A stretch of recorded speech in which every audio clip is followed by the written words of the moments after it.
भविष्यवाणी के वचन हुए पूरे। चाइना 2030 तक बनेगा सबसे बड़ा Christian nation. Many Chinese want to pray in their own way without the interference of the state. Remarkable growth of Christianity in China. US से ज्यादा क्रिश्चियन चाइना में होंगे।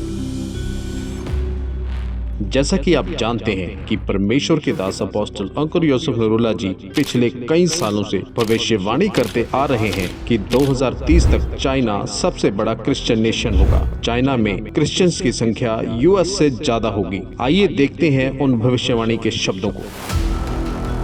2030 में चाइना इस दुनिया का सबसे बड़ा क्रिश्चियन देश होगा। मालूम क्यों? आपको लगता है अमेरिका होगा, किसी को लगता है ये देश होगा। चाइना इस दुनिया का सबसे बड़ा क्रिश्चियन देश होगा। चाइना में जितनी कंपनियां, जितने सीईओ, जितने अमीर लोग, जितने गरीब लोग, हर एक बंदा जितने स्पीड से यीशु मसीह में आ रहे हैं, मैंने कहा 2030 में चाइना इस दुनिया का सबसे बड़ा क्रिश्चियन देश होगा। चाइना सबसे बड़ा देश होगा क्रिश्चियन दुनिया का। और चाइना में 2030 तक यूएसए से भी ज्यादा क्रिश्चियंस होंगे। चाइना में यूएसए से ज्यादा है, अमेरिका से ज्यादा।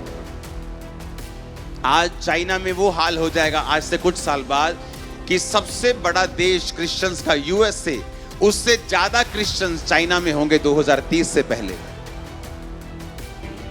चाइना में इतने क्रिश्चियंस होंगे जितने यूएसए में नहीं। 2030 तक चाइना में अमेरिका से भी ज्यादा क्रिश्चियंस होंगे।